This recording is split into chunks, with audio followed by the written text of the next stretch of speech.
if you had to give the industry a grade on how well we've done in terms of adopting and making a real value statement to the providers and the payers and the participants in the healthcare economy, what's the grade?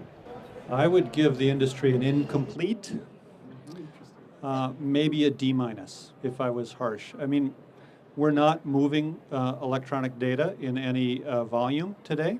It happens in some cases between vendors. It happens for some channels. SureScripts has been a tremendous success in e-prescribing data. But if you look at clinical data and lab data, it's not in motion yet. I think 2014, end of 2014, beginning of 2015 will be when that finally happens. Okay. So most of my American experience is at Stanford, where everybody gets an A for everything. So we're at a C plus, I think, because we were at an E for a long time. A lot of conversations. I am the father of a happy patient of a Sutter clinic, a pediatric clinic, and I would love to be able to download the data that I can view, and I can't yet. And it's the end of 2014, and that ain't good enough. So C plus, I hope we're going to be getting better. We ought to be. All right. I would agree with the incomplete, Mark, but I think we're at the cusp right now. Some true interoperability starting to take place. There are signs. There's a lot of good signs. You mentioned direct. Direct Trust and the accreditation program through ENAC has a trust bundle that now has 17, and there'll be 20 shortly. There's others in the pipeline that are in the trust bundle, and so interoperability is beginning to happen. And then, of course, you mentioned Commonwealth a year ago, and now care quality this year at HIMSS. The big, I'm starting to get a little jaded on the big announcements at HIMSS, and then I want to see things happening out in the real world.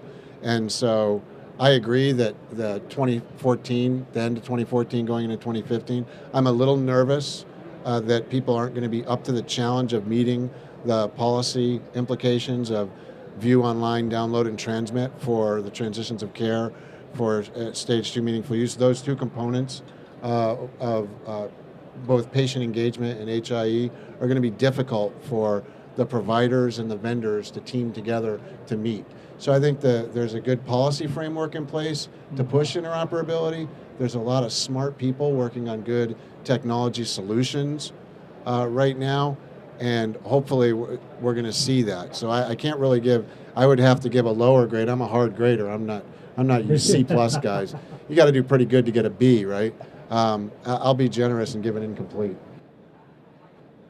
So since I'm an engineer, I'm going to give you a very complicated answer to what was actually a pretty simple question.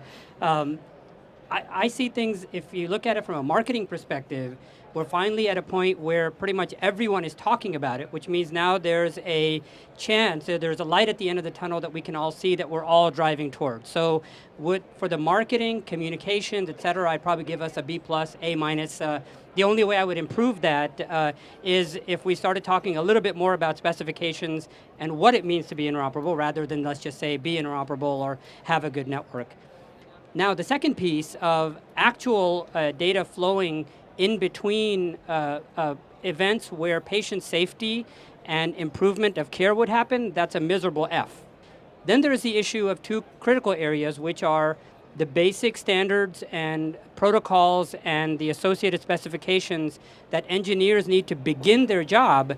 We're actually in much, much better shape than we have ever been. So there I would say we've got about probably a C plus, B minus, maybe even go to a B. Now then there's a fourth part, which is, do we actually have the software and the engineering tools, the components, et cetera, ready?